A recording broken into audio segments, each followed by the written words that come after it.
Hey, everybody, and welcome to Comics and Cinema. I'm your host, Alex Klein, and we've got quite the episode for you all today.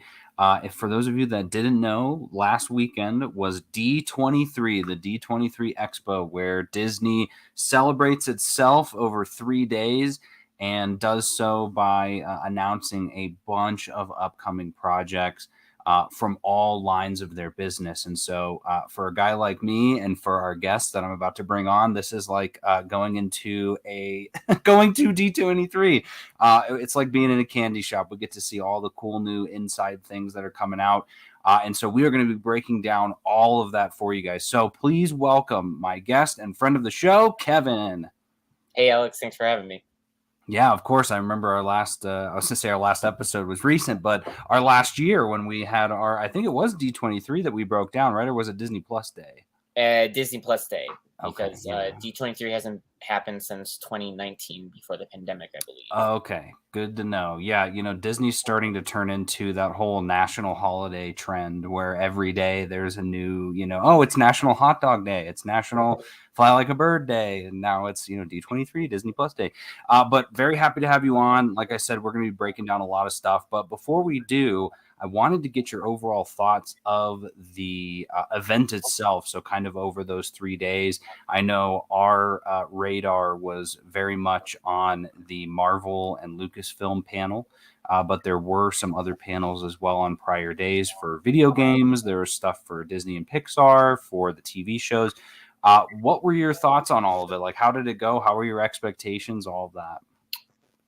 I think it maybe personally was a little lackluster, in a sense. At least I know from the video games panel, I know people online afterwards were saying that they didn't really showcase much. I mean, I know people.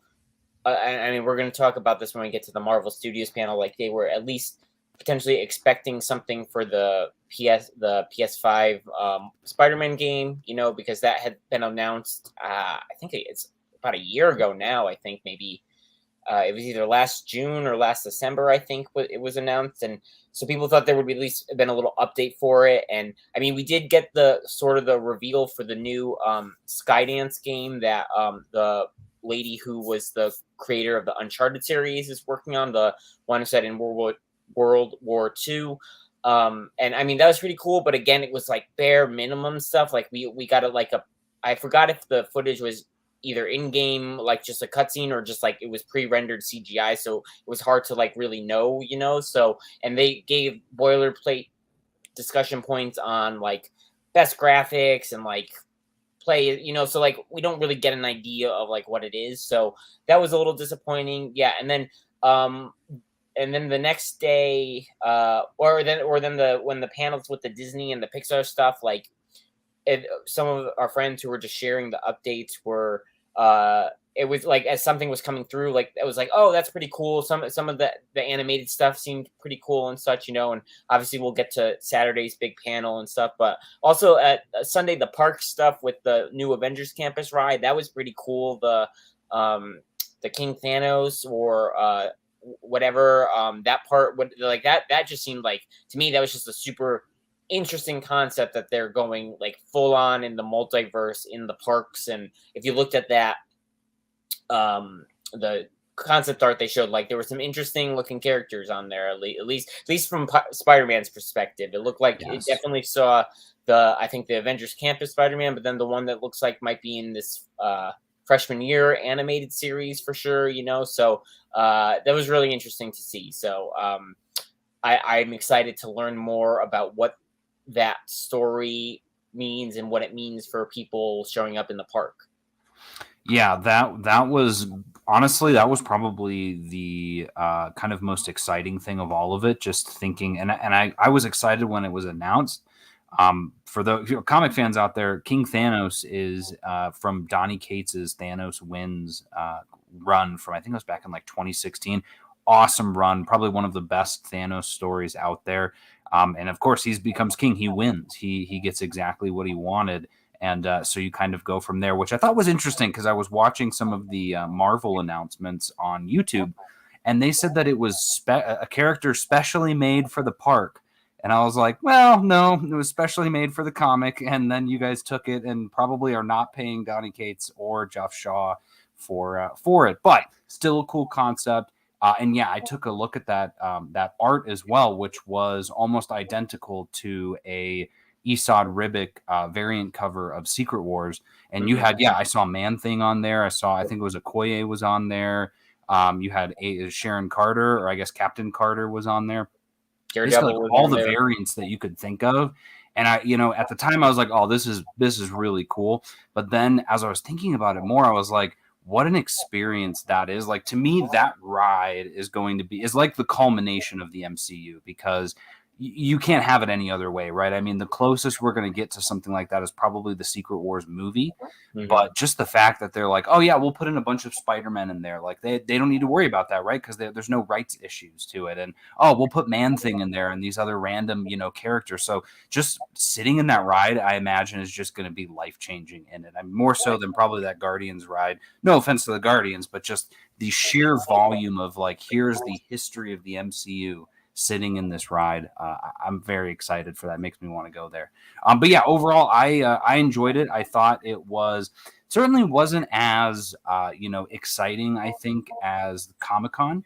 And I think that's just because Comic-Con was kind of their answer to everyone's worry about, Marvel doesn't have a plan. And they're like, surprise, we had a plan all along, because we've always had a plan. But this was more of like, let's flesh out Phase 5 and maybe give it, some teases for Phase 4 as well, a little bit, maybe a Phase 6.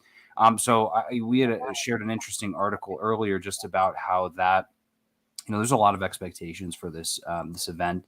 And there was a lot of rumors that were floating around beforehand of, this thing's going to be announced. It was a great lesson in just letting it all go beforehand and trying not to put stock in any of that stuff, because we still got a lot of really great announcements. So without any further ado, we will dive into them. So what I wanted to touch on first was some of this Disney Plus shows that are coming, which seems pretty interesting. The first one was called American Born Chinese, which is a story. It looks like it's starring Michelle Yeoh, so bonus, we're getting her again, but also Ke Huy Quan. So we're getting a reuniting of the Everything Everywhere All at Once cast. Daniel Wu is in it as well. But it says it's based on a genre-hopping graphic novel by Jean Luen Yang, who did or is doing right now the Shang-Chi series for Marvel.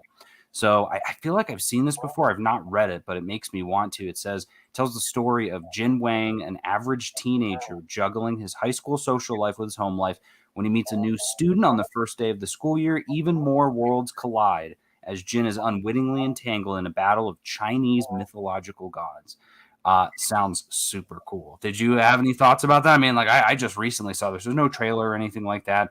Just the concept seemed really interesting.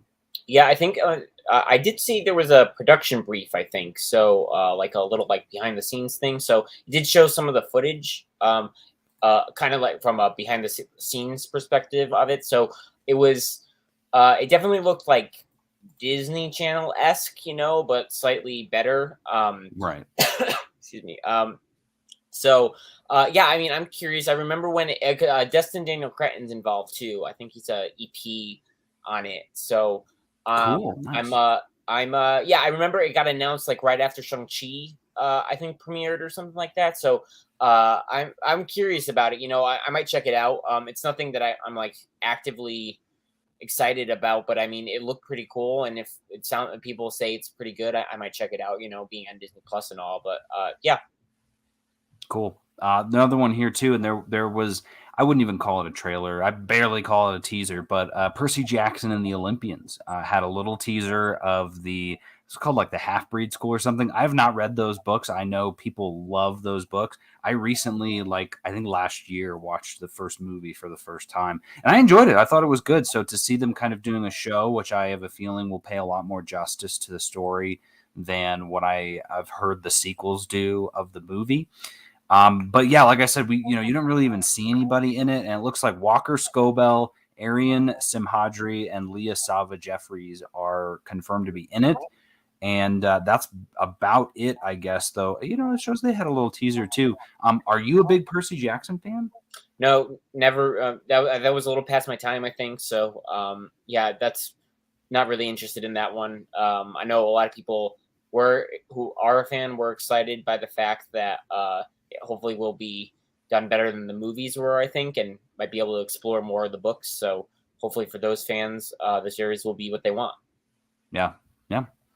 Another interesting. This is borderline into the realm of we did not ask for this. Why are you giving this to us? The Santa Clauses. Disney legend Tim Allen took the stage, along with, it looks like, Elizabeth Mitchell, Cal Penn, and more, to introduce the highly anticipated continuation of the beloved franchise. Don't get me wrong, I grew up on Santa Claus 1. Loved Santa Claus 2 as well. That was one of our holiday favorites, but I never thought we would get a TV show of it. I did watch the trailer of it, and the makeup looks a little rough in that trailer. Tim Allen definitely looks old. So I'm curious as to what they thought would be worth bringing all of this back to make a new thing for it. But any thoughts on that one? No, again, I was not clamoring for this. I know a friend of the program, Kara, our friend, she was very much loves the Santa Claus movies, and so she's very excited for this. The only thing I saw from, I guess, this trailer was, I think, was Peyton Manning in it or something? I thought I Oh, saw. yeah. He was like auditioning to be Santa. Yeah. Yeah. So that's the only thing I saw about this, and I mean, again, not high on my list of anything I'm looking forward to. So again, hopefully for people like Kara who love these movies, and you too who enjoyed them, that the series is pretty good. So that's all you can hope for with these things. But again, yeah, I'm with you. I'm like, why did we need this? I don't think we needed it. Yeah. But hey, we also, I think you could have easily made that argument for the Princess Switch 3. And upon watching it, it was like, okay, yeah, I'm glad we got this. So the first 2 episodes premiere on November 16th. So worst case scenario, this will be a fun Christmas show to watch, even if it ends up being a little cheesy. Interesting. Okay, so it says Scott Calvin is on the brink of his 65th birthday. Realizing he can't be Santa forever, he's suddenly starting to lose the magic, and which he did in the prior movies. Yeah. More importantly, he's got a family who could benefit from a life in the normal world. I think, doesn't that? No, she comes back to. Okay, that's fine. Especially his 2 kids who have grown up at the North Pole, except Charlie did not grow up at the North Pole. He grew up in the real world. Yeah, so it's him looking for a replacement, which is funny because isn't that what he was doing in the 3rd movie too? If I remember, yeah. And I know for sure that's what he was doing in the 2nd movie, because he wanted to go back down, so he had to create the nut. I know the lore. I just don't understand. Okay, speaking of lore, here's one that I'm really excited about. National Treasure, Edge of History. This was one we have been clamoring for something since that 2nd movie came out. I see you smiling, Kevin. Did you see this? Do you see the movies in theaters? I don't remember. Did you like them though? Oh, National Treasure is a national treasure. Let's be honest. Like, it really is cheesy as all heck, and it is amazing. It made me believe that I could just take a $20 bill and go to Philadelphia and just start finding some hidden national treasure. So, like, let's go. I'm excited. I did watch the trailer for this earlier because I hadn't watched it when it came out, and Harvey Keitel's in it, and then you see the glasses and then the end with Riley Poole popping up there. So yeah, this one I am very excited for. I hope it does well, but again, still want that National Treasure 3 with Nick Cage returning. Like, come on. I know. Well, they could really be. Actually, I don't know. I like that idea. If they see like the viewership of the show is really high, then they go, maybe we make a 3rd movie, bring Cage back.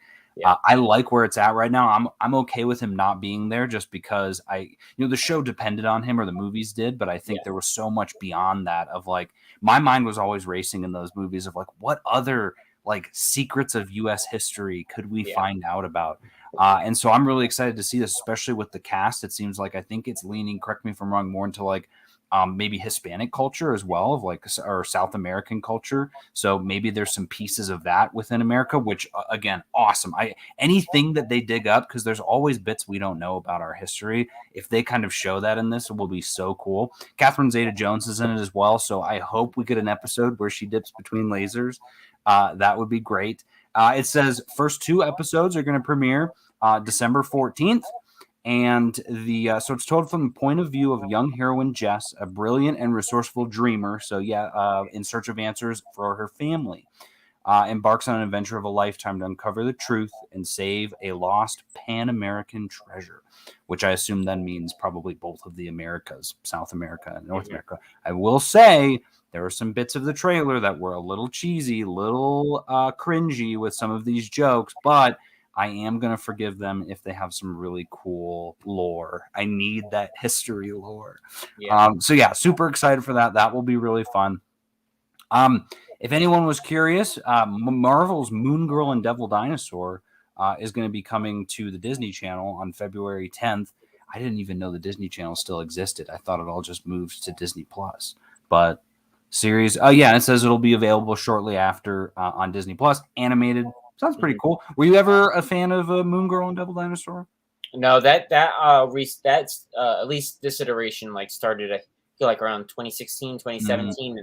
I wasn't really interested at that point in as much of the comics as I was, but yeah, that also never really piqued my interest. But I knew that this series feels like it's been in development for a while now, and I think it was still announced when Marvel Television was still technically an entity, and that's no longer an entity anymore. So good to see it's finally coming out.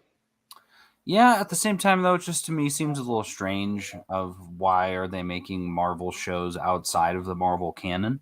And they're free to do so. I know Marvel TV does that all the time with the Spider-Man animated series and those other ones as well. But it says here, which is interesting, we're getting her third showing in Marvel. Alfre Woodard is going to be Lunella's grandmother. And then also, even more interesting than that, Lawrence Fishburne is going to be a recurring role as the Beyonder, which is one of those big timey, but again, not really going to be a part of the MCU. So I'm sure kids will love it. Yeah, I mean, I think the animated stuff for on Disney Channel, like the Spider-Man shows and stuff, that's always fine to just be a separate thing, because that's it's hopefully a way to help introduce somebody who may not know Marvel into Marvel, and don't bog them down with being part of all this continuity, or just make a fun show for kids to enjoy, So Marvel Animation has done that for years. So I see no issue with it, and obviously the more quote unquote adult things like What If or the Spider-Man freshman year or whatever, keep that in the MCU multiverse stuff, So I'm fine with it. I think I would say the biggest get from that era, in my eyes, is Earth's Mightiest Heroes. I think was what it was, right? Or the Avengers one. It's like you can essentially retell all of the stories of Lunella, of Moon Girl, in this contained version. So as a kid, you could watch them all versus waiting for the MCU to adapt all of them, which I always loved, and I've got some of those Spider ones on my my watch list for sure. So that's going to do it for us on the Disney TV side. So we're going to dive into some of the bigger ones. First off being Disney and Pixar. So there were quite a few in this one. I'm really excited to kind of hear some of your thoughts on these because I don't think I've talked about any of them. I did watch the trailer for all of these things, so I can talk about my thoughts on them, saying that specifically for this. Hocus Pocus 2. It's back. It arguably, based on the trailer, better than ever. I am not a Hocus Pocus fan. My wife is, and most of America is. I feel like that's one of those dividing lines. You're either a Hocus Pocus fan or you're not, and that's half the country. So I was like, I don't even want to watch the trailer. I'm not planning to watch this movie, but my wife was like, we're gonna watch the movie. So I was like, I'll just see what the trailer looks like. Okay, I was like, you know what? This actually looks like it might be entertaining. The three witches look a lot more like witches now because they're a lot older, so they're a little more craggly. But at the same time, there was definite cringe, and I'm going to be annoyed when I'm watching this. But I would say it was 20% of the trailer. So I was like, okay, we've got, and let's see if we've got her on here too. Hannah Waddingham is in it. When I saw that, I was like, well, I'm going to have to watch this now because I love her from Ted Lasso. So I was like, okay, that's awesome. But then there was another piece about it too. Oh, the guy from, what's his name? Is he on here? I think not Doug Jones, but he's a comedian from I Think You Should Leave, and he does some other stuff too. But he was in it as well, and he's like a bookstore owner or something like that. But there are pieces of it that I was like, okay, this looks pretty interesting. Okay, I will watch and probably maybe enjoy it. But still, again, I can't say that no one asked for a Hocus Pocus 2 because I think everyone wanted one. What did you think about this one, Kevin? I did not see the trailer. I'm indifferent on Hocus Pocus. I That's guess, fair. if anything, I would say I'm a Halloween Town person more than Hocus Pocus. Yeah,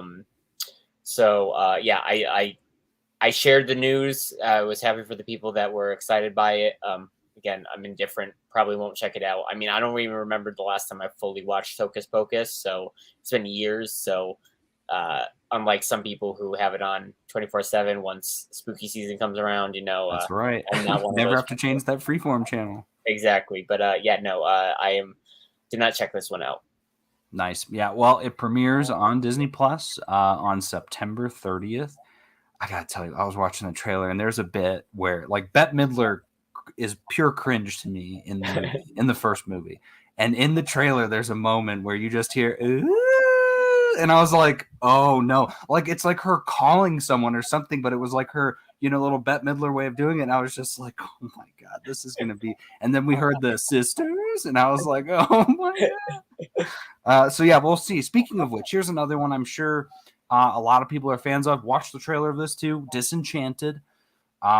I was not really a big fan of the first movie. I saw it and I liked it at the time, but I'm not a huge musical fan, and the whole the princess thing just didn't do it for me in that movie. But hey, it's Amy Adams. She graduated from my high school, so can't complain too much. Same thing here. I was like, okay, I can see where maybe they were like, hey, we've got kind of an interesting idea that we can play with on this. Of like, and we'll see if it even says what it is, but it is no, it doesn't even say on here. But oh no, yeah.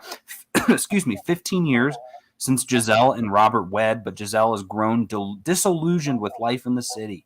So they move their family to the sleepy suburban community of Monroeville in search of a more fairy tale life. Wow, how very American.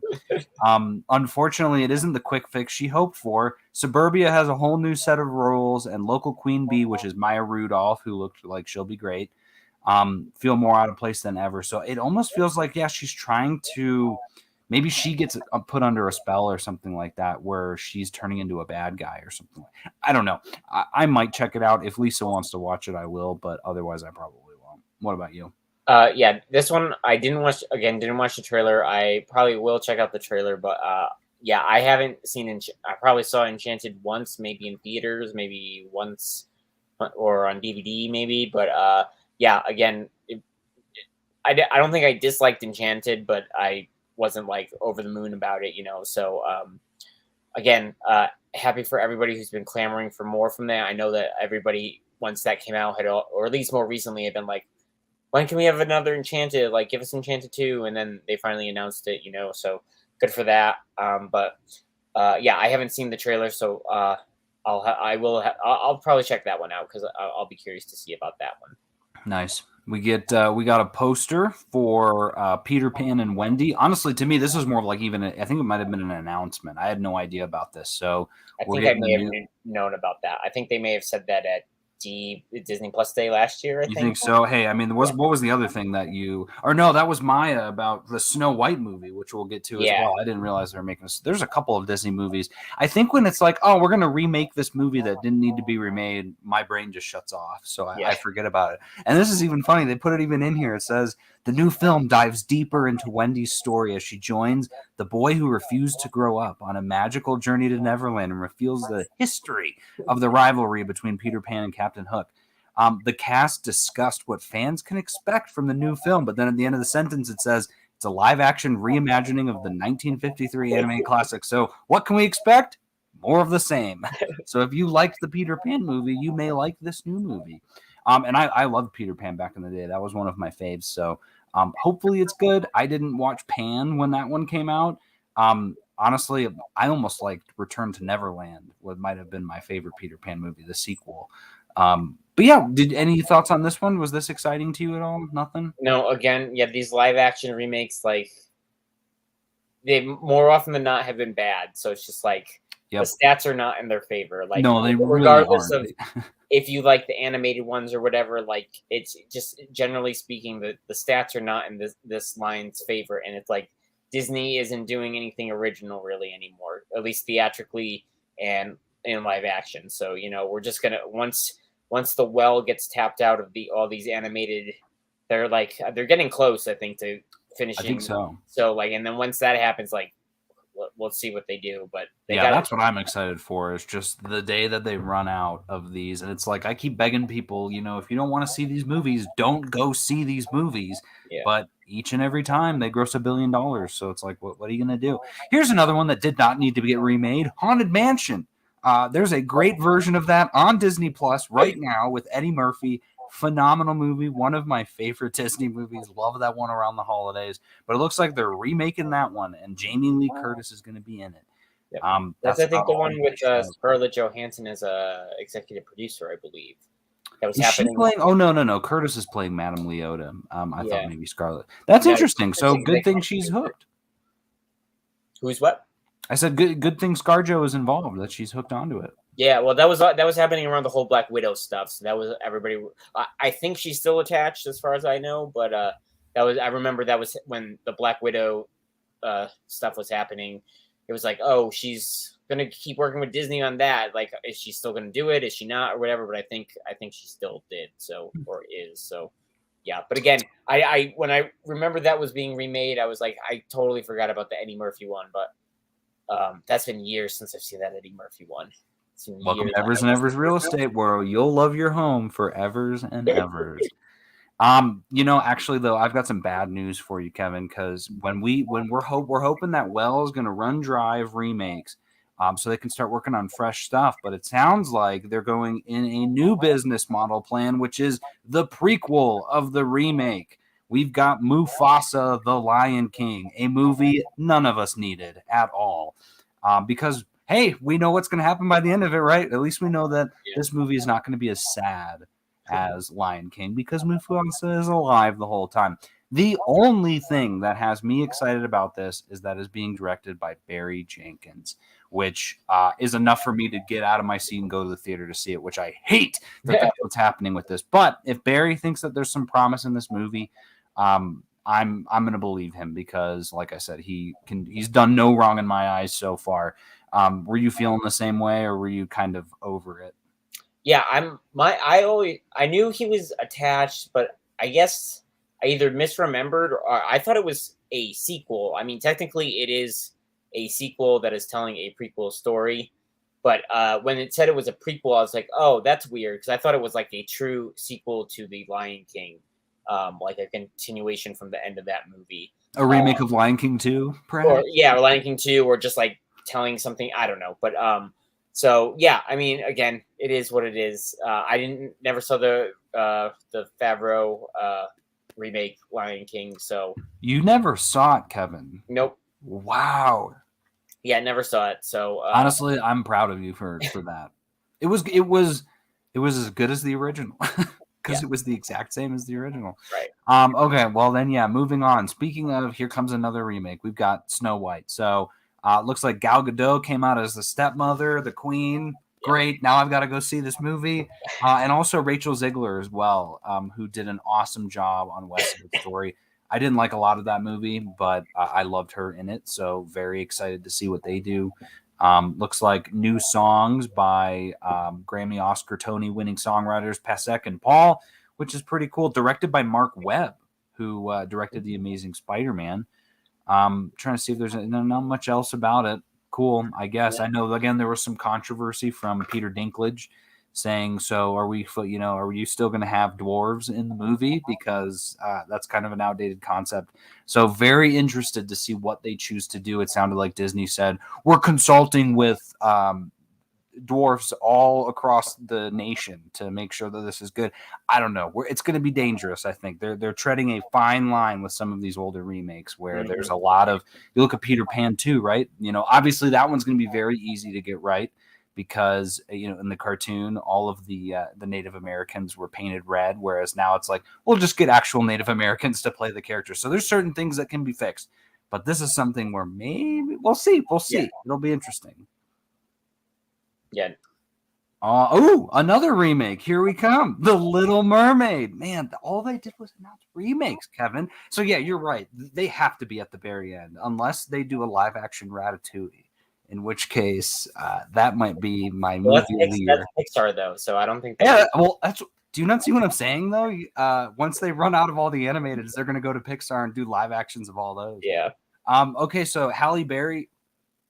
Halle Bailey Yeah. stars as, man, for a second there, I was like, I've been doing that every time since I've seen this trailer. I've been saying like, "Wait, it's Halle Berry," and then it's like, "No, it's not." Yeah. She stars as Ariel in the live action adaptation. Director Rob Marshall shared a sneak peek of the part of your world sequence. I watched that. Intriguing. I'm very intrigued. Yep. That's one of the movies I watched a lot as a kid. It scared me, but I always watched it for some reason. So like I loved those songs. So very curious to see, at least from the preview we got, I was like, okay, there's certain ones of these remakes where I just like going to see them because I want to see what it looks like in live action. Especially when there's actual real people in it versus The Lion King where there's no real people in it. But yeah, I mean, that's all we got. I would say for Halle Bailey getting cast, I think she's going to do great. It seems like from what we saw on this minute thing that she's got the chops and she certainly has the voice for it. Yeah, it looked interesting. I think Lin-Manuel Miranda's doing the music or is doing new music or something. I think he's involved somehow. So yeah, I am intrigued by this one, but again, this, like, as much as I want to be excited for it, like we've seen good looking trailers for a bunch of these other live action stuff, and then as the whole movie they suck, so it's like, yep, it's just the stats aren't there. So it's like I'm happy to get hyped on this one, but like again, like I'm not holding my breath that it's going to be spectacular in the final thing because all of them really aren't. I hope it. I honestly hope it is. I hope it's really great, and it's the diamond in the rough out of all these, but yeah, it's just hard.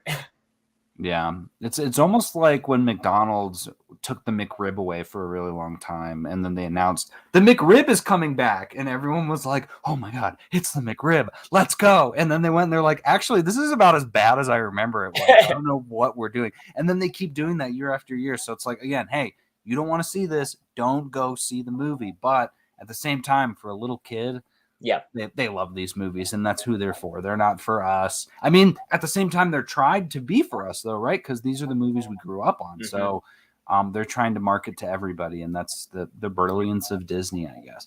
But that's it for the Disney side of things. So moving on to Pixar, new Pixar movie announced called Elemental. That looks like all new original film that's going to be releasing on June 16th, 2023. I'll give credit to Pixar right now. They're the exact opposite of Disney. Like the fact that they can just pump out original. They are what Disney should be aspiring to be, of like, okay, we can actually make original movies, and they end up being really great every single time. Even the worst of them are just good, which is great. So personal inspiration, story of immigrants pursuing dreams in beautiful neighborhoods where language and cultures come together.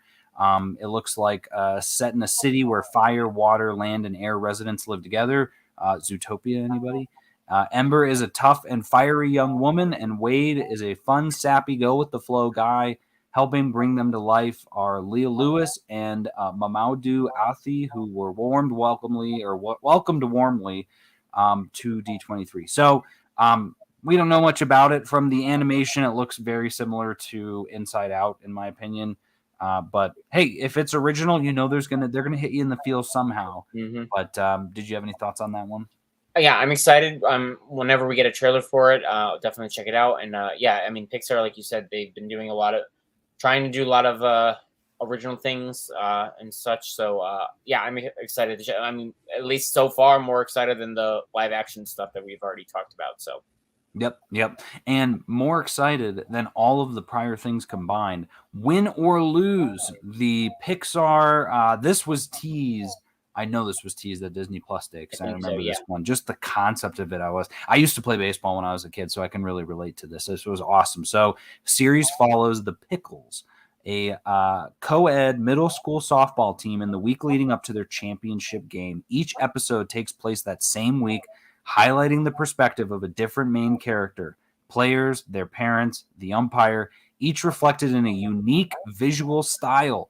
Hobson and Yates, Carrie Hobson, Michael Yates, the directors, revealed that Will Forte will voice Coach Dan of the series, and shared a shout-out Forte recorded for the occasion, followed with a clip. This is streaming in fall of next year.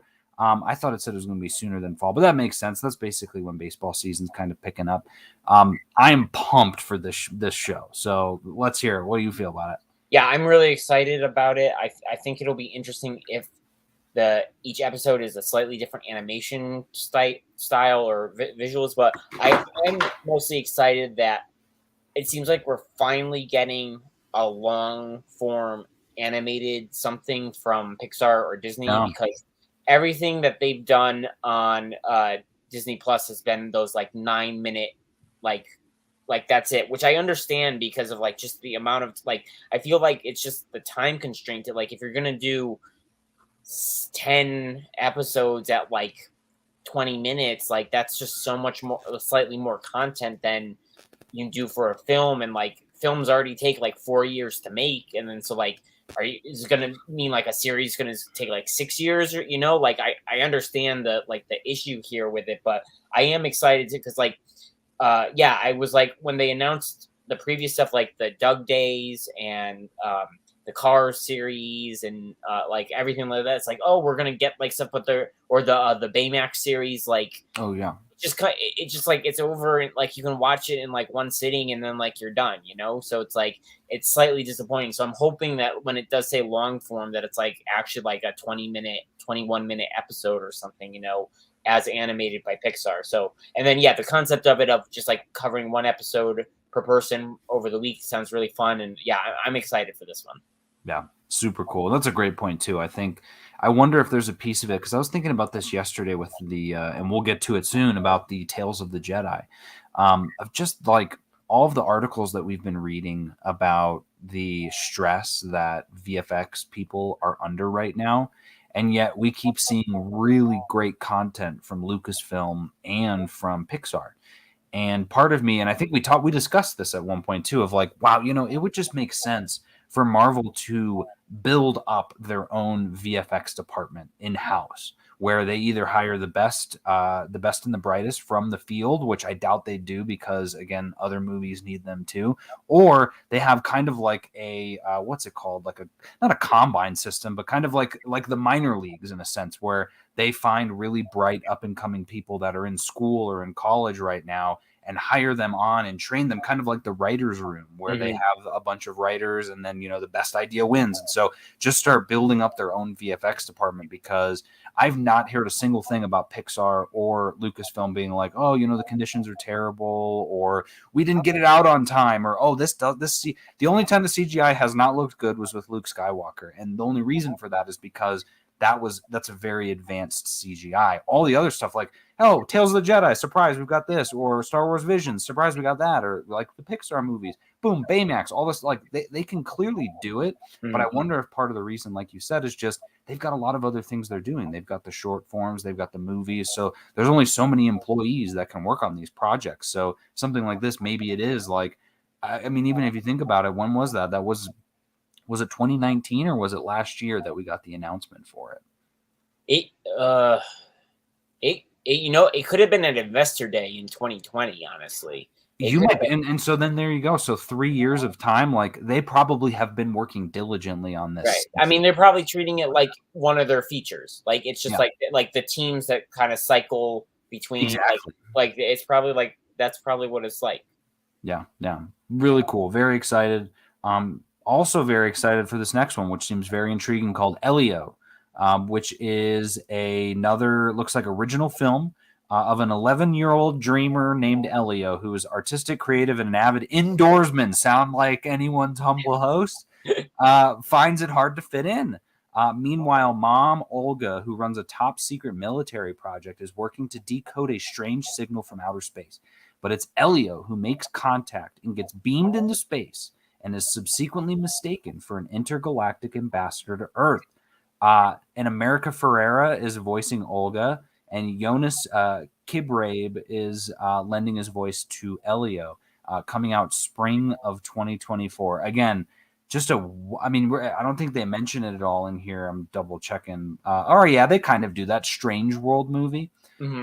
There's just, they keep doing this thing of like, let's just have this wild concept, and so that we can really stretch our design kind of muscles of like, let's show what wild new worlds look like. What does outer space look like? So I'm kind of excited for this one. It looks cool.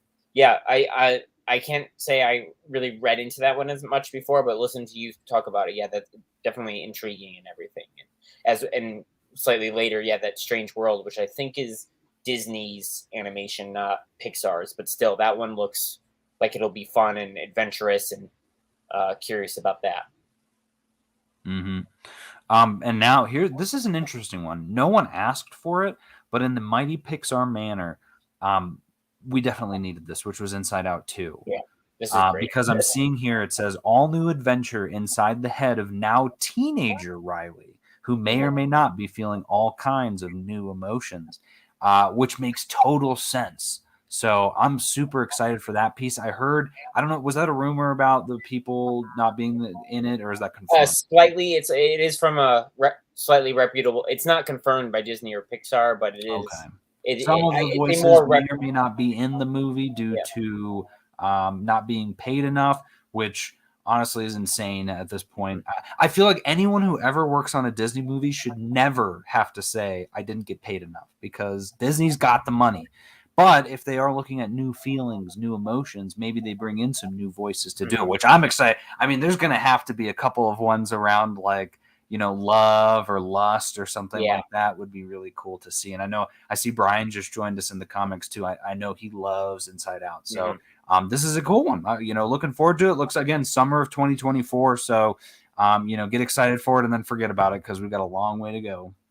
Yep. Yeah. I'm very excited for it. Yeah. Like you said, Amy Poehler's back, so that's great. And with the new emotions, hopefully it will, if the report is that some of the old emotions aren't returning, hopefully the new ones will make you not wish for even though some of them should be returning, it will hopefully make you not wish that all of them, but yeah, like you said, it's a weird situation of if they aren't going to be offered enough, like Disney can offer them, and that's so nice. I'm gonna go through a couple of these other ones kind of quick. Looks like they announced, or I guess reconfirmed, and it's actually coming on November 9th, Zootopia Plus. That sounds kind of interesting. Here's one that looks cool though. It's a Disney in partnership with Kugali, who is it's an animation department in Africa, or a comic book entertainment company, which really cool for a show called Uwaju, which is a futuristic depiction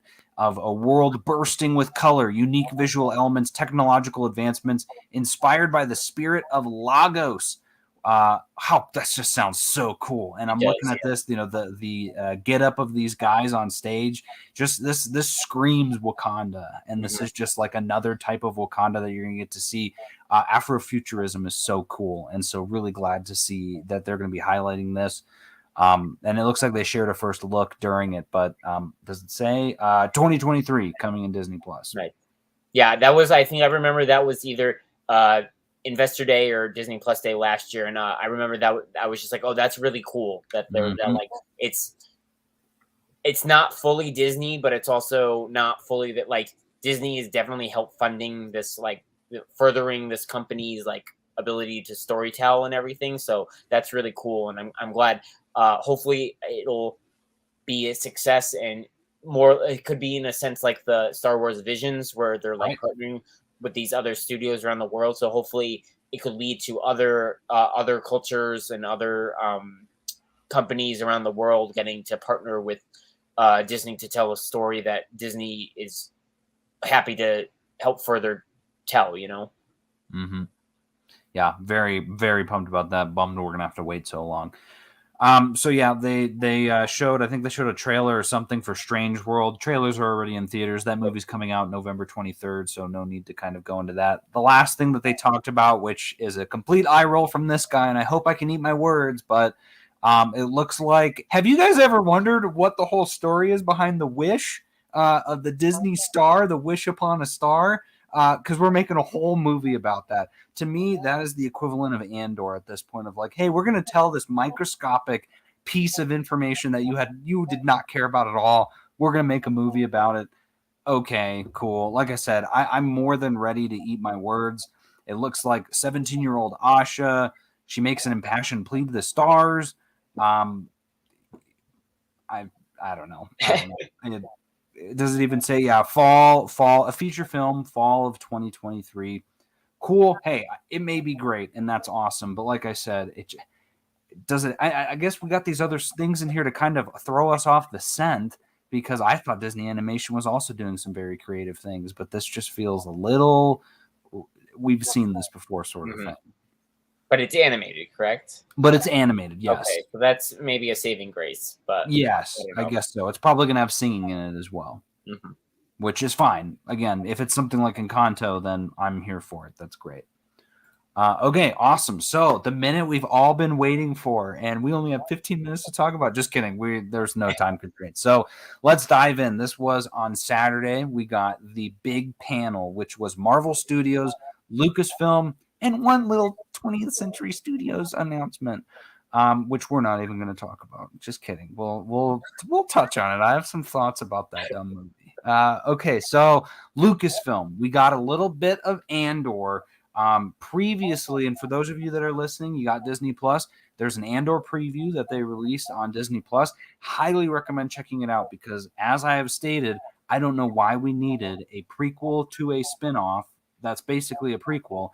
But watching that thing got me very interested in the show. I was like, okay, this looks really cool. This comes out in just a couple of weeks. We're getting a 3-episode premiere. It's next week, technically. I think. Is it next? The 21st. So that's flying by. Yep, you are correct. Week. Yes. Yeah. Sooner than you think. I would have said a few weeks too, but yeah, no, it's next week. September 21st. So it comes out on Wednesday next week. That's exciting. Yeah. That'll be fun. But yeah, so cool. Well, I'm sure guys tune in for a lot of these ones. Tune into Babu's freaking podcast, because they are going to be breaking down all of these episodes. Week by week. I'm sure they'll have a giant-sized episode for that first one. We've got Willow. Kevin, I know you're not a big Willow. Then why'd they make this movie? Why'd they make this show if you're not a fan? I don't get it. This is another one too, and I don't remember who I was talking with. That might have been when all the announcements are coming out of, like, someone said, Alex, I think you'd really like Willow. Oh yeah, Brian, I think said it. Oh, okay, yeah, our esteemed leader. I'm gonna have to watch that to just see. I don't look, to me, in my opinion, Lucasfilm they're doing animation in this show. They're going to be doing things. I'd rather put those resources to the Acolyte. I'd rather put them towards Ahsoka. Give them the energy, because no one asked for Willow. But again, that's the only trailer I didn't watch. Willow comes to Disney Plus November 30th. Sounds like we're both a little bit ambivalent about it, but I'm hopeful of all of these to knock my socks off, but the statistics are not good for a lot of these remakes that they're doing. Bad Batch Season 2 confirmed. We got a 2-episode. I love these 2-episode premieres. We got a 2-episode premiere. Actually, I'd rather have a full season premiere. January 4th of 2023. So that'll be pretty cool. But yeah, here we go. So Star Wars Tales of the Jedi. This is a animated series, and it is animated based off of the Clone Wars animation, which is super cool. You got, it looks like journeying in the lives of 2 different Jedi, Ahsoka and Dooku, which you couldn't have picked 2 better ones. I watched the trailer, and holy cow, it looks like we're probably getting, it seems like we got 6. We're definitely getting an Ahsoka as a kid, which seemed really cool. It looked like we're getting an Ahsoka after the Clone Wars, because there was, it looked like an Inquisitor trying to take her down, which was, oh man, that seems so cool. We're getting a Dooku before he was Dooku, where he's training Qui-Gon Jinn, but he also seems like he's kind of got a dark side too, so that seemed really great. And they're all shorts, and they all debut at the exact same time, which is wonderful, on October 26th on Disney Plus. What'd you think about this? Yeah, I'm excited for this.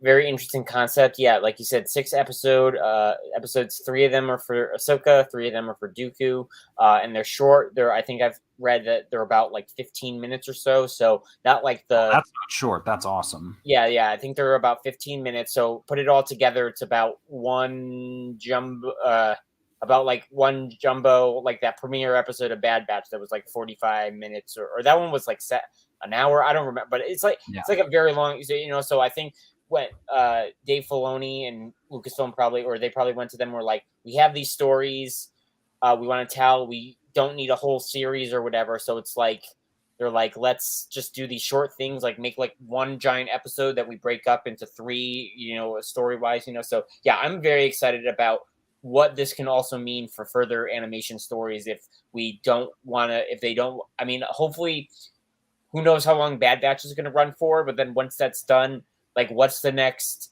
like proper animated series from Star Wars going to be, and like where's it going to come from in the timeline and whatnot. But yeah, I'm very excited. Brian, we put up he said he thinks it's going to be dope.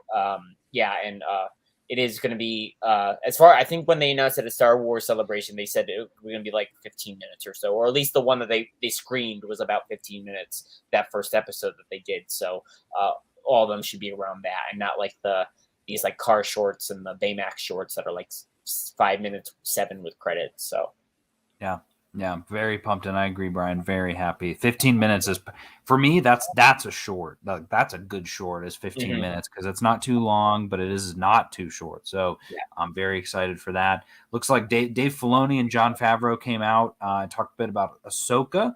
We got an announcement about Ezra Bridger. It's not showing that announcement in here. That was that was just in the trailer. Oh, was that separate? Okay, yeah. Cool. Well, confirmation that Ezra Bridger is going to be in the show.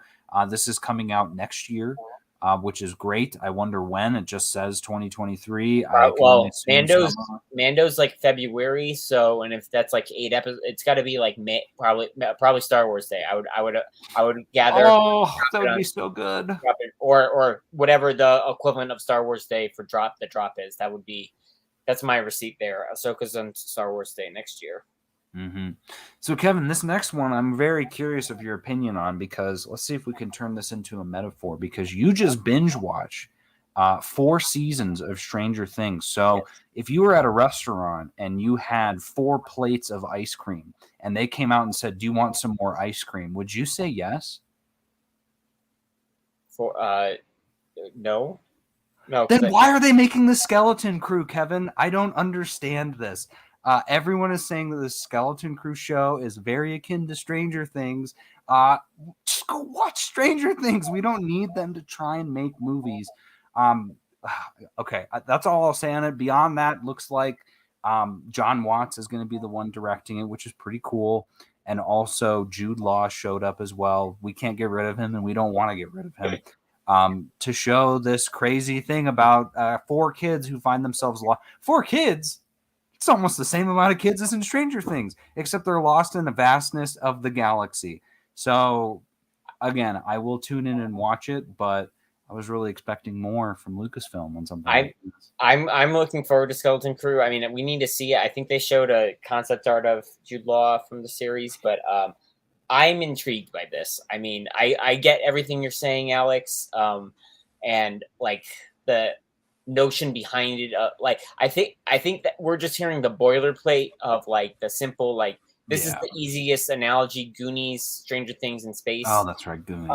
But I'm intrigued by this, especially since we're no longer going to be getting Rangers of the New Republic because of everything that happened with that and all of that. That's not going to be a series, at least, though whatever they're thinking is probably peppered in or whatever. But it is set within this quote unquote Mandoverse. So back on Investor Day, Kathleen Kennedy said they're all leading towards some, like, if it's going to be a mini series or some sort of event series that like they're all coalescing towards. So it's just going to be curious of how, because on the surface, this doesn't feel like sure, Mando started it, and then Boba Fett, that makes obvious sense. Ahsoka makes sense because we've seen each of them weave in and out of Mando, but like this one, how's it going to fit? And I'm intrigued to see what it can bring and what it can do. Yeah, you know what? I'll keep an open mind on this one just for you and for Brian, because he says we don't turn down any new Star Wars content, and that is, I will say we don't turn down until we've seen it, Brian, because had I have known, I would have turned down Obi-Wan. No offense to Obi-Wan. But speaking of a better show, Mando Season 3 was confirmed. and is coming out next year. They dropped a trailer, looked pretty interesting. Mm-hmm. A lot of the same stuff that we've seen. I like that. We didn't get a lot of new stuff, but I'm very excited for this new season because it's cool that we have a Star Wars show that's this good, and I'm very excited to see what this new season entails. Yeah, I love the trailer. I think Brian told us or messaged us, or he said something that Favreau and Filoni know how to write Mando and do Mando, and so I have nothing but high expectation. Like, they haven't been wrong through 2 seasons and 2 better episodes of Boba Fett. Like, they haven't been wrong by any of that. So it's I have no expectations that this will be less than anything, because I mean they have a story. I feel like now they kind of know they're built. Like I said, they're building towards this event, which people have speculated, is it Thrawn from Ahsoka? Like, is it going to be like a grand thing there? Right. Who knows?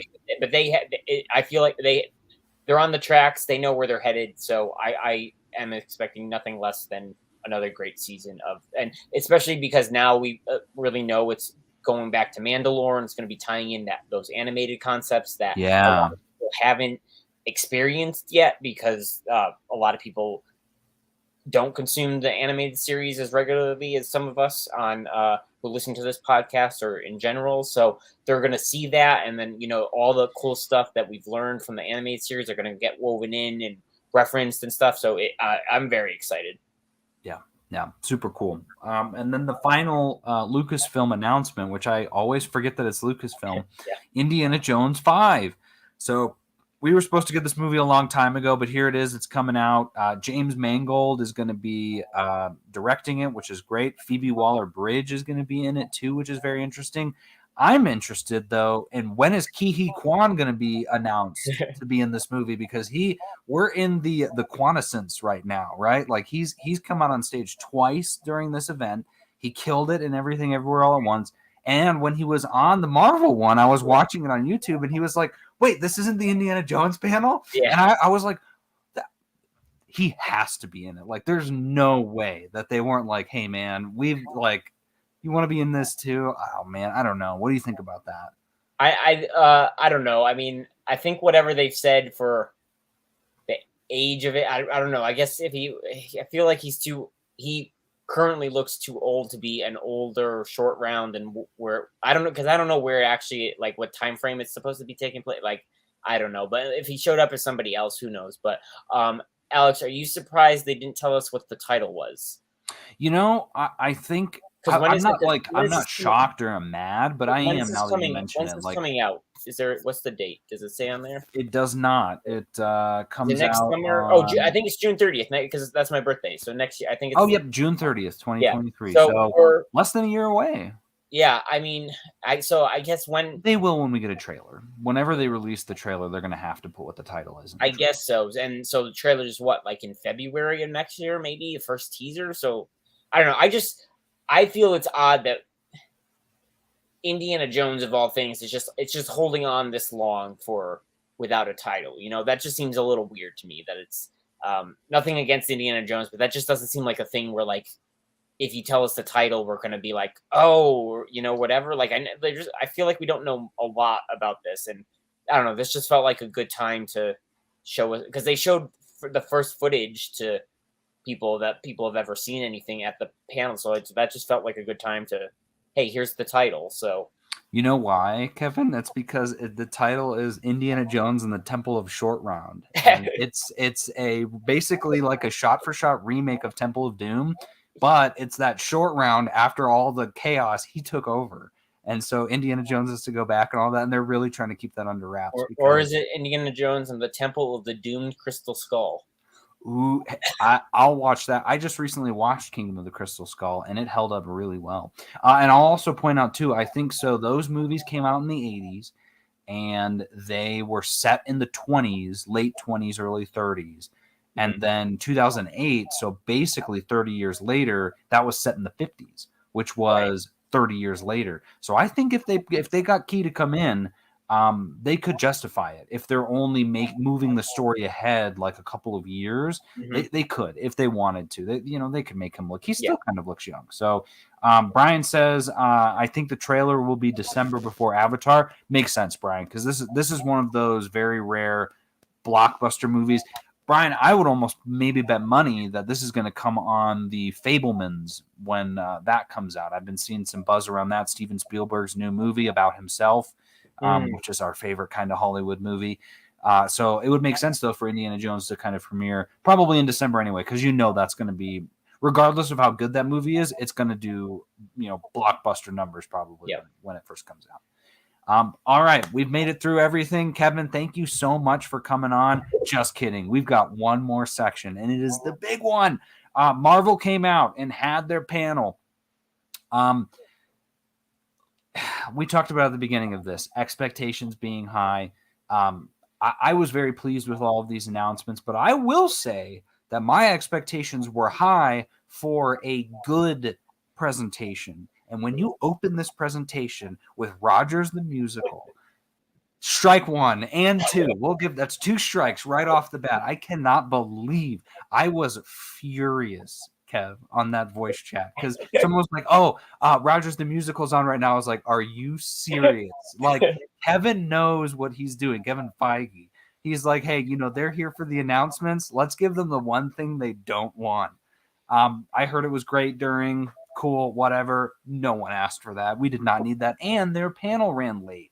They ran like 30 minutes over, so they could have easily cut that out. But that's fine. Whatever. Some people enjoyed it. Glad they had fun while they were there. The first announcement was for Black Panther Wakanda Forever. So in terms of new things, so they brought the cast out. We got to see Letitia Wright, Winston Duke, Tenoch Huerta, and Angela Bassett.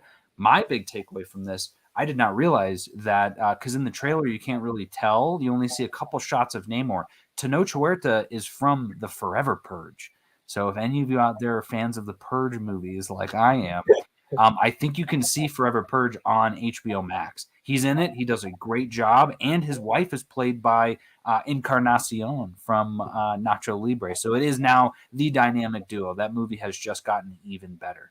I think they showed some stuff, some footage, a little bit of that, which is cool, getting us very hyped, very excited, but nothing from a fan perspective, not being there, new that we got to see. Am I right?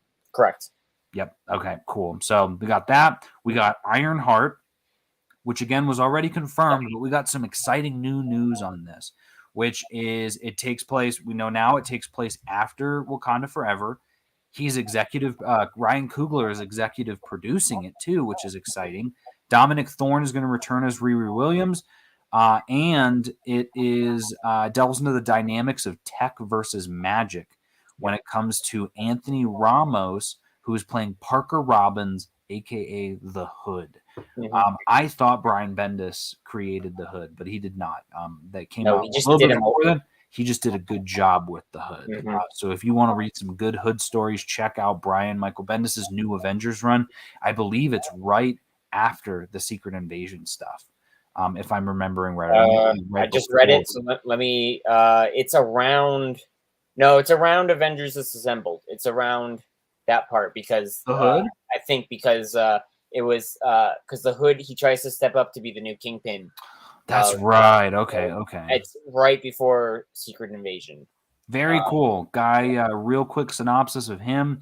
He is doing a job. He's not really a bad guy, but he is like making a delivery or something, and it turns out the delivery was like a demon, and they fight the demon, and the demon disappears but leaves its cloak, and or its hood, I guess you could say. So he wears a cloak very similar to Doctor Strange's red cloak, except it has a hood, and it gives him magical powers. There's moments in the comics where he got the Infinity Stones at one point.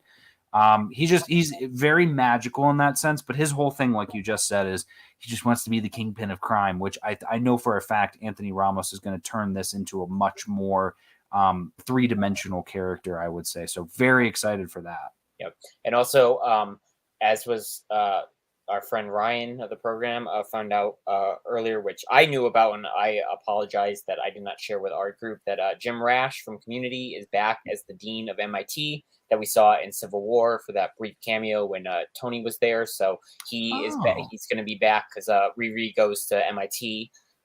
She's a student there, so that makes perfect sense that he shows up again. Who knows how much? Or I mean, he's a TV guy, so like this is a TV series, so maybe he's in it more than we know. But I think in whatever footage they showed, he was in that, so that's pretty cool. So. Brian, I'm leaving Brian's comment on here for the rest of the show because we can never get enough Nacho Libre on Comics and Cinema. So then next up they had Ant-Man Quantumania, which is very exciting. So we had Paul Rudd, Evangeline Lilly, and Jonathan Majors all come out. Nothing crazy. We got a exclusive look at the film for the fans there. I'm assuming it's probably very similar to the shots they saw at Comic-Con. And confirmed, I guess we already knew this, that it connects to the Kang Dynasty. Yep. Shocker. Kang's in this one.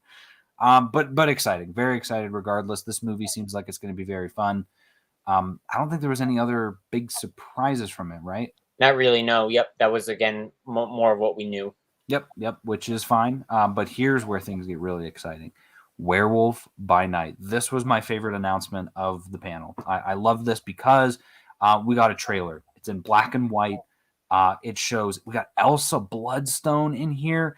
Was talking about it last night in Earth's Mightiest Weirdos. I am obsessed with monster movies, monster stuff, anything monster related. And so I always loved the monster aspect of Marvel when it came to the comics, Werewolf by Night, The Mummy, Frankenstein, Dracula, all of that. And so recently I had purchased a digital of it was like they do the decades. And so for the 70s, it was the Legion of Monsters. And so it has an issue of Frankenstein, of all this. And I got kind of bummed because when I opened it, almost like 80% of it is all in black and white. And I was like, and I said this on the show last night, I'm not a huge black and white reader. Like I tried doing some manga that way. It just doesn't do it for me. But when it comes to a movie or a show, I'm all in on this. And so I think that's why they're doing it in black and white, is to kind of pay homage to those earlier horror comics. This trailer looked scary. We had the Man-Thing in it. Sounds like they're gathering all of the monster hunters together, including Gael Garcia Bernal, who is playing Werewolf by Night. We saw Man-Thing in it. I think I just said that, but I'm going to say it twice. Which, I have an omnibus of Man-Thing, and it's like the biggest omnibus I have. It's insane. So there's going to be so many possibilities for this, Kevin. I think we called it out last night. My money, Blade's going to be in this. But I'm curious to see what other monster hunters we see. How long is this thing going to be? This is the first special presentation, which we talked to, is that it's kind of the one-shot comic of, my guess, probably 45 minutes to an hour, but I don't know. Directed by Michael Giacchino. Talk to me. What do you think about this one? Yeah, I mean, this was the worst kept secret that Marvel Studios had. So, it was glad that it everybody was it was becoming the thing of does this actually exist?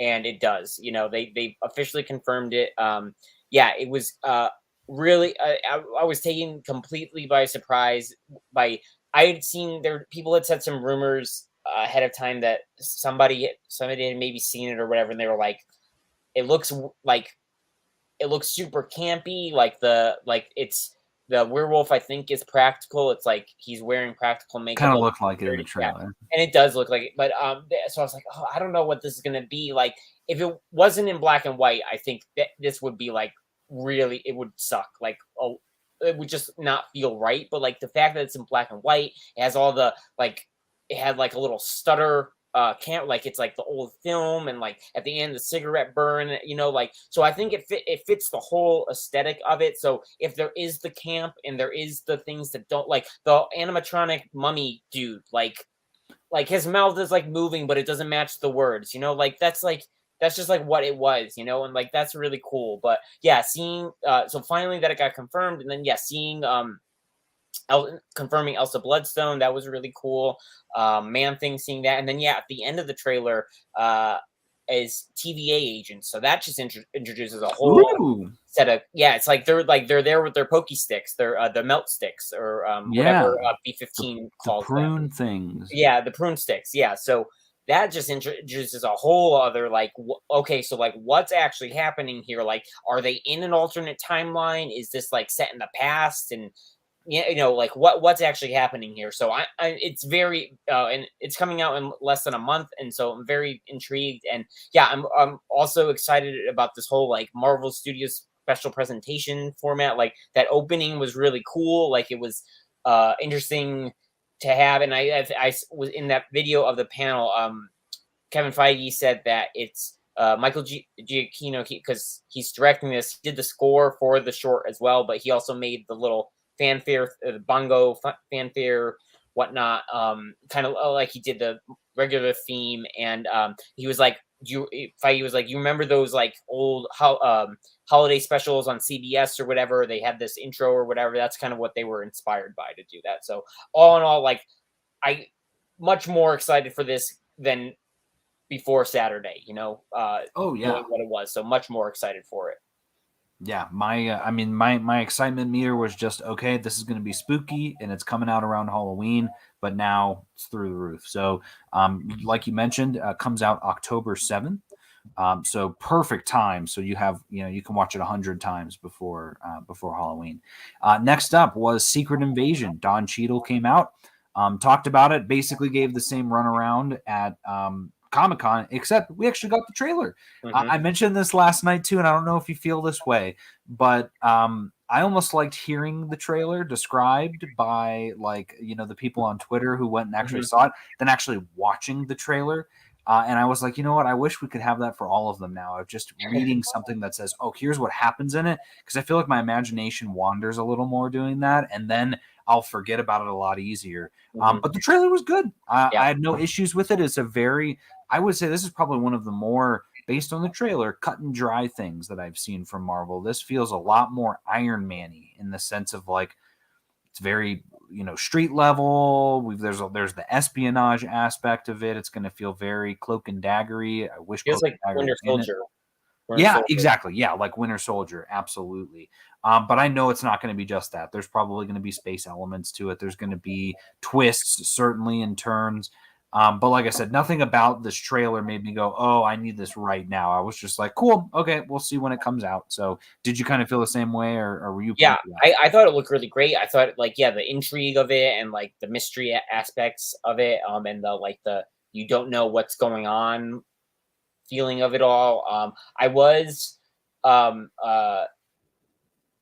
surprised that they didn't highlight Talos as much as I thought. Yeah, we didn't even see him. We only heard his voice. No, we saw him. We saw Ben Mendelsohn. We saw him. He's the first. He's telling Fury. He's like things are gonna get really bad. Or he was like the fact that he looked, at least in the trailer, he looked very quickly like Martin Freeman. That didn't help things. But he was also the guy who held up Kingsley Ben-Adir, the villain, and then they all turned into him behind him. Okay, that happened quick. That happened quick, yeah. But because I know on Disney Plus Day, Investor Day, when they announced it and confirmed it was Fury and Talos, I know our friend Brian, he felt, maybe it might have been like a buddy comedy type thing, or like not obviously comedy, but like the two of them going or whatever. And it seems it's less of that, but I also still feel like they've been marketing that Talos is like a co-lead with Nick Fury. So I was just kind of surprised that it was more Fury centric than like the two of them. So I'm intrigued to see if that maybe shifted in development or something, but because I enjoyed their dynamic, Fury and Talos, it was a good dynamic. So yeah, I wonder if they'll do the ultimate twist of making Talos a villain. That'd be interesting, of like he was playing us the whole time. I mean, I wouldn't put it past the Skrulls, but very excited to see that comes out early next year. I don't think they gave us an exact date, but my month, February or March would be my guess. But then Don Cheadle stayed on the stage, and they actually announced Armor Wars. So we got another brand new announcement, finally confirmed. The notes here just say that considering the title of the series, audiences can look forward to all new suits for the hero featuring different types of armor. So that kind of sounds cool. I like that. We're getting Rhodey's due a little bit, but I bet you money that Ironheart's going to be in this too. And apparently it's spinning out of Secret Invasion. Mhm. So a lot of interesting. I mean, this is we're getting into territory now of things that I just had no desire. Like no one was an Iron Man fan before the Iron Man movie, and these are like deep cut Iron Man stories. So just really cool to see how they're going to develop that for this current day and age sort of thing. So, was there anything that I'm missing on that one, or No, I mean they gave a new logo Yeah. on it, but yeah, the main thing was saying that it's coming out as Secret Invasion, which I wonder if that, because I mean we've known about this again with Secret Invasion since Investor Day 2020, and I'm curious if through the development, if once, who knows how soon Don Cheadle was in Secret Invasion, the story of that, Right. but then like once he got in it, like I wonder if that, like, because if that shifted what they were doing with Armor Wars, and that's why it's just been like getting bumped back of like not starting. So Yeah. yeah, I'm curious that they've said, oh, it's like spinning out of this specifically, and that's interesting. Yeah, there'll be time too, because I have a feeling that's not going to come out for a while, even though Yeah, I Secret mean Invasion. they didn't give it us to us. The soonest would be Phase 6 in theory because of what we have for open slots, and they did not date or time frame it here at D23. So yeah, it's not going to be for a while. I agree. Mm-hmm. Another 2023 release, Loki Season 2. Tom Hiddleston, Owen Wilson, Sophia DiMartino all came on stage. The big one on this was Ke Huy Quan is in this show. Again, no idea who he's playing or anything, but just glad to see him in more things. He killed it in Everything Everywhere All at Once, and I'm just glad to see him back in Hollywood. So we also had Fantastic Four. This was probably one of the fans' biggest disappointments from the trailer, because a lot of sites were saying we were going to be getting a Fantastic Four casting for this. I had kept my expectations incredibly low just because I don't know why they would announce casting at this time. We're so far away from it, and they just announced the director. I know Marvel likes to kind of have, I think they said something about likes to have director input on the cast too. But they did announce and confirm that Matt Shakman is going to be directing it. He directed WandaVision, which is exciting. Good for him. I was still kind of hoping that Peyton Reed would be the one to get to do it, but just excited to hear we have a director. Still confirmed it's coming to theaters November 8th, 2024. Any thoughts on Loki or Fantastic Four?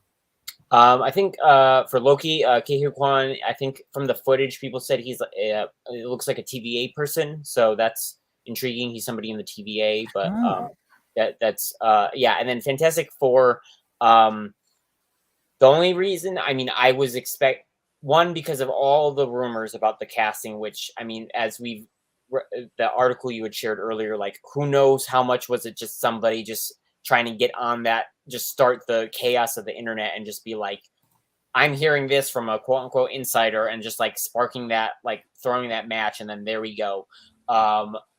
Or how much was it legitimate? You know, it's like we'll never know. But the only reason I thought that it was seemingly possible is if the Fantastic Four is going to show up somewhere before their own movie, then okay, sure, casting makes sense at this point. But like you said, I think I did see either during the panel or after. I think it was Justin Kroll, who was at Variety, now is at Deadline, I believe. He was like, yeah, like at this point in time, like Marvel is, unless special situations like with Mahershala Ali and Blade, they're trying to get their directors, and then having the directors have input in casting. And if Matt Shakman was truly only really picked like a couple weeks ago, and they only announced him now, like he wouldn't have had any input. Like he probably saw who they maybe have been circling, but he wouldn't have had time to like really input or like give his take on anything. So it does make sense in that. And I mean, we'll talk at the end when we go over our overall thoughts of this, but it was weird for sure. Yeah. They kind of just did it and then moved on.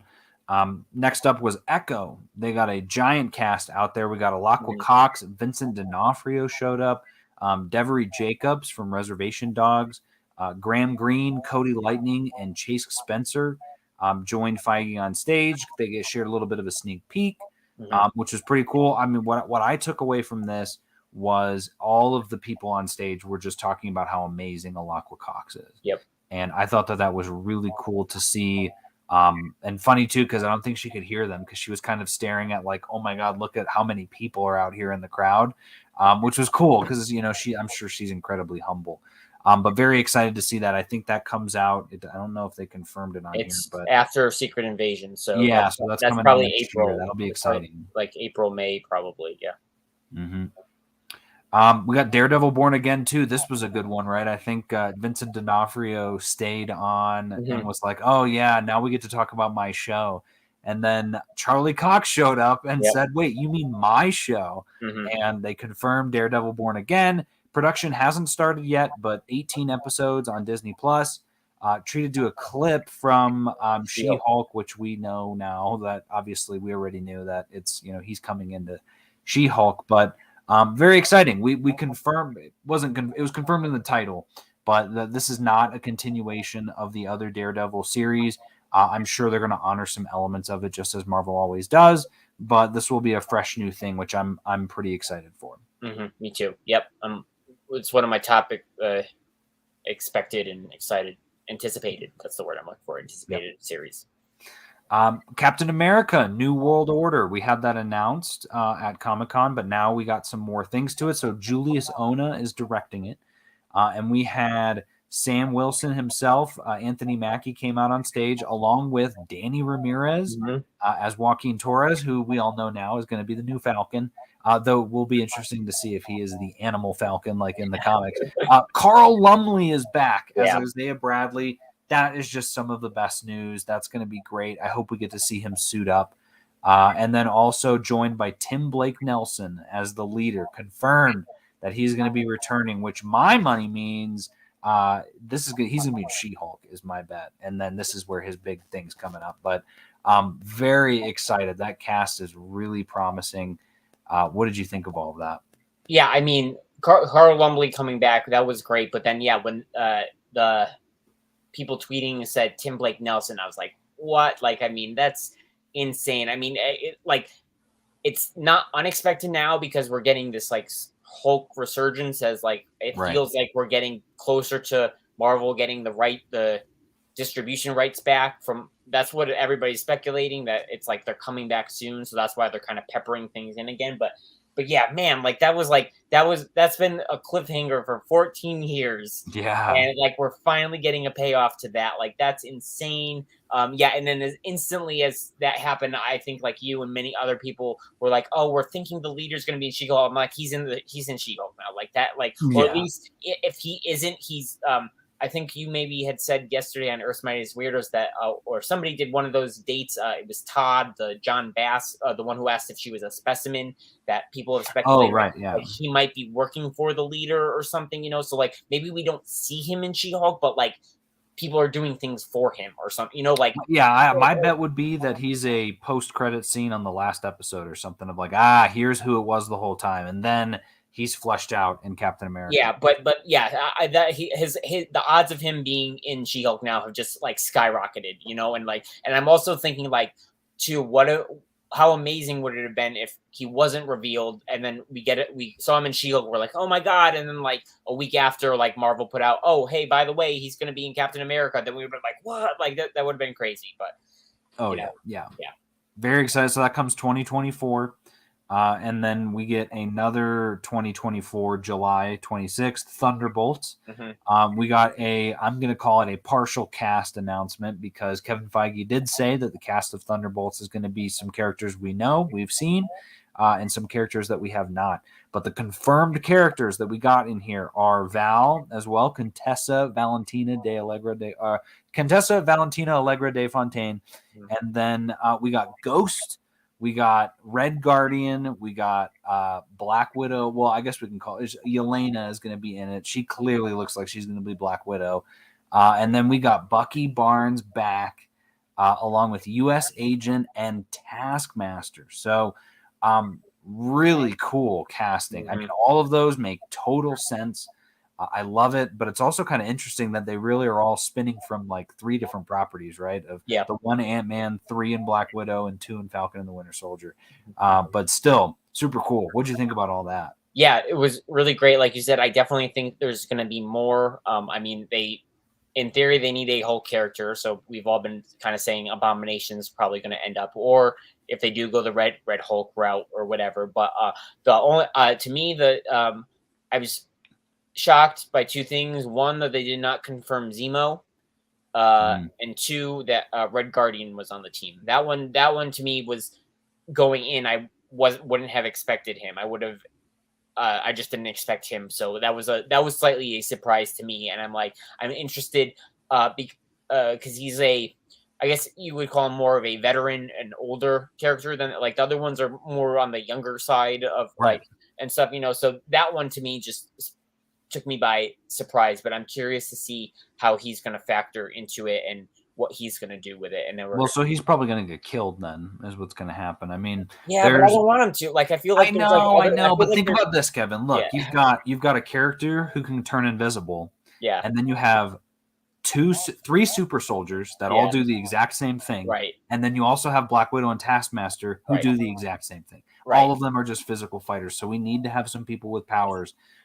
But yeah, I think there's a reason why they're all kind of the same. I think this might be a Suicide Squad type thing where maybe a few of them, they either get killed or they're like only in the beginning and then we don't see them much anymore. Maybe there's two separate teams. I don't know. Mm-hmm. Brian in the chat says he hopes that Falcon, Danny Ramirez, goes by Fanboy to tie in with the Top Gun universe. I'm in on that, Brian. That sounds great. But yeah, and Bucky is older than Red Guardian. It's a good point as well. So, but yeah, so we'll see. We have plenty more to find out about this, but just cool that they were willing to kind of share this tidbit because again, we're so far away. Mm-hmm. This is probably one of the only casting things they could have announced because they kind of know, like they've already casted these characters in the MCU. The last one they showed finally, this was the one that I was betting on, was that they would have a Marvels one to have Amon Villani, Tiana Paris, Brie Larson, and Nia DaCosta, who it makes me so sad that she's 2 years older than me and she's making movies like this. So jealous. She also did Candyman, and there's another one I don't remember. The Little Fires or Little Forest, something like that. That was with what's her name? Valkyrie. Oh, Tessa Thompson. Yeah, Tessa Thompson. Thank you. Really good movie. But yeah, so they all came out. We get the kind of confirmation that the plot of the story, which sounds so corny, but it's going to work so well in this movie, is that anytime they try to use their powers, they're switching places, which sounds really cool. So they're not switching bodies. They're just transporting to each other's places. Yeah. Confirmed in the footage, we got to see the Khan family, which was really great. And it seemed like they all had a great time talking about the movie. And Tiana is pregnant, which is awesome. So go her, especially when it comes to, I saw she posed for some like Vanity Fair, like actual glamour shots and was owning it, which is great. You know, you don't often see that. So I'm glad for that. It looks very exciting. Was there anything I was missing on that? Any thoughts you got? Nope, not covered it. Cool. So that wrapped up Disney's panel.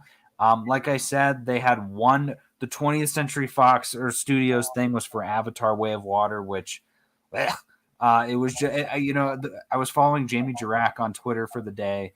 Now I'm permanently following her. She's great. But she was saying, I can't believe they made us sit through all of that. And then they gave us 3D glasses to watch these scenes. And I'm like, I'm telling you, this movie, mark my words, this movie's not going to do well. I think it's going to do well, like really well, but it is not going to make Avatar numbers. I think they're overhyping this movie, and people are going to get kind of annoyed by that 3D. Like it was the 3D, the advances in CGI was big back then, but now it's not. And I think people are just going to be. I think the movie might be decent. I'm excited. I'm not excited to see it, but I am going to see it. I just hope that it's at least good enough that it's a better story than the first one. I don't know. This is one of those things where, again, it's like I don't think anyone was asking for an Avatar sequel. But he did promise 4 of them. It's insane. Yeah, and I think they said at the panel that so they've already filmed for obviously this one because it's coming out, and the third one, and now 4 is starting, I think, mostly. So great. Wild, but yeah, wild. So yeah, we'll see. Very interesting. Brian says King Thanos coming to Avengers Campus. Brian, we talked about that at the very beginning. That was our kind of favorite announcement of everything. just because the possibilities of seeing all of those characters in a ride. I also said, Brian, you can come at me for this. That ride is going to be better than that Guardians ride, hands down. It's probably going to be the best ride in the park. But yeah, so that was the day. Again, a lot of stuff. There were some things we didn't talk about. It's a lot of content that they're sharing out here in the last few bits. So you'd mentioned it before, Kevin. What were your overall thoughts on all of this? Well, I'll speak to the Marvel panel. Yeah. This is my mind of it. I was slightly underwhelmed from the point of view that a lot of what was shown was the same as what was at Comic-Con, and felt like it could have, like, they, like, a lot of this casting stuff, like they could have brought out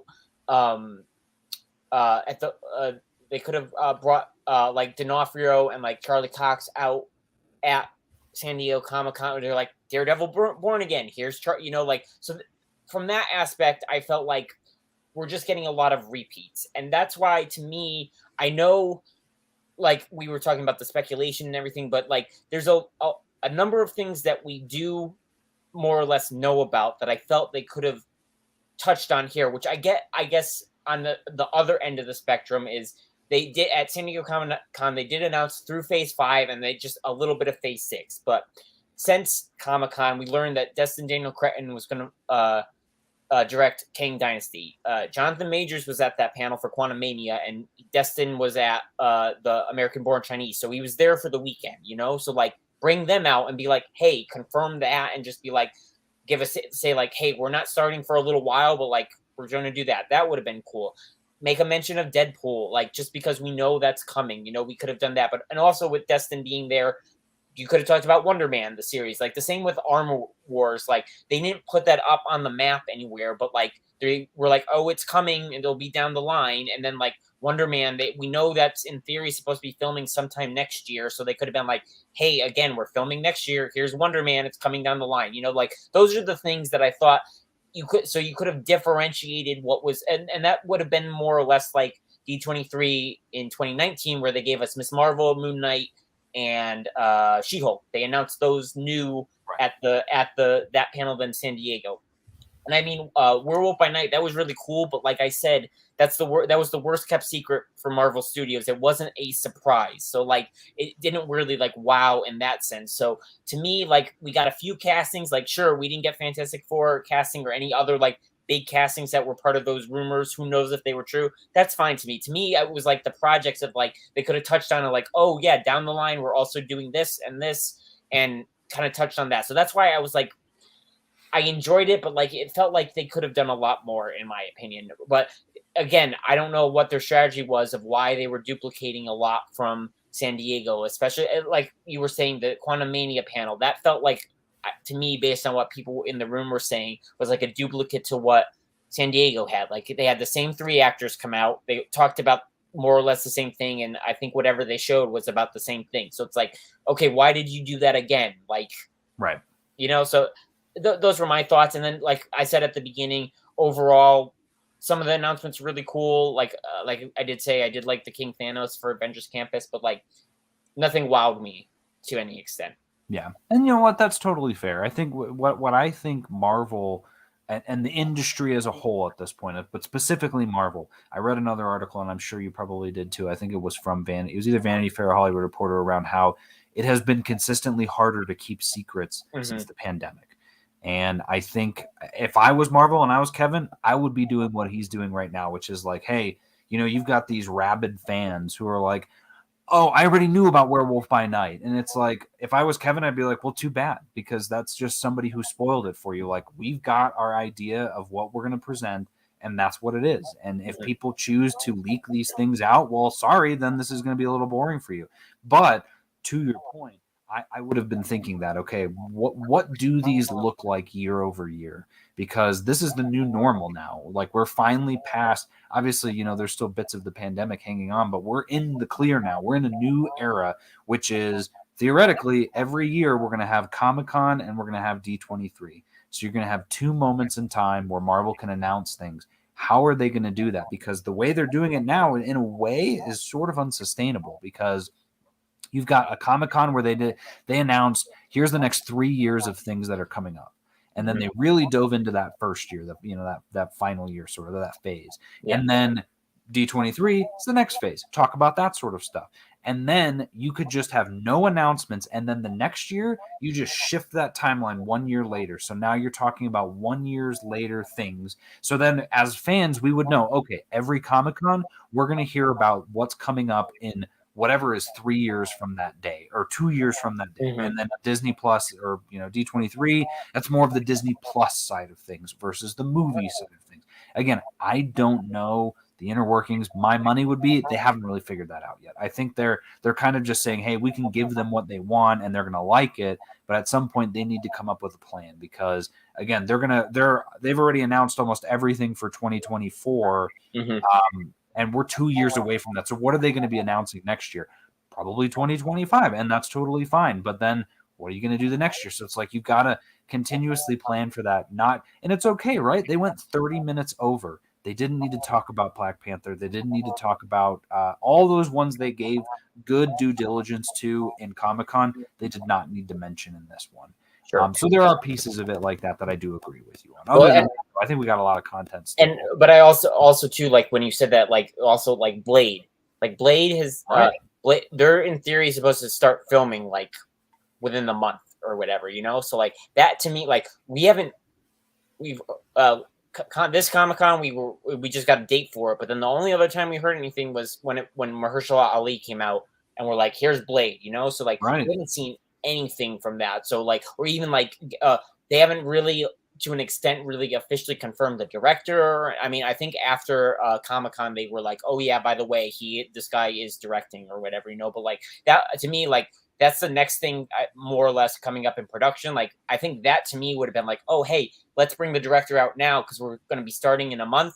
Here's Mahershala Ali. Here's maybe one or two other cast members. Here's maybe concept art of what Blade, like that to me would have been like, oh, that would be a good D23 thing. And they just like kind of skipped right over that. So, yeah, when you say, but I agree too with what you're saying. Like, yeah, Comic-Con's every year. D23 is actually every other year. So, good. So that's every other year. But yeah, like next year, I don't expect Comic-Con to be the big announcement thing. I think they'll check in on things as that happen. Well, but that's where they'll put Blade because it'll be the equivalent of them doing Black Panther at this Comic-Con because it comes out in November, right? So yeah, it'll be the I think so. Yeah, so they could probably show a little bit of footage. So I bet you in between now and Comic-Con, we will get only whoever is directing it. We'll get a confirmation of who the director is for Blade, and then the rest of it, we'll find out when we find out in Comic-Con. Though because we didn't even get a Black Panther trailer until Comic-Con. So I imagine again they have the will to do that. We are spoiled. Like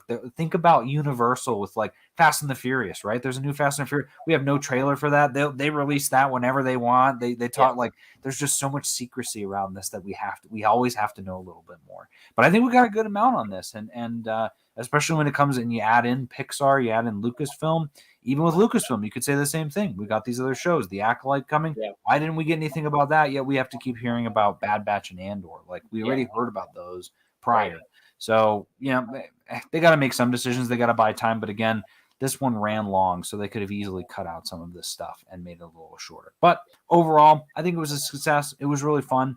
And now we have a bunch of new things to look forward to. So, Kevin, thank you so much for coming on for this episode. That is where we'll wrap it up. Always great to hear your insights. Yeah, appreciate it, Alex. It was a good time. Thanks for having me. Yeah, absolutely. And that's going to do it for us here at Comics and Cinema. I am your host, Alex Klein, and we will see you at the movies.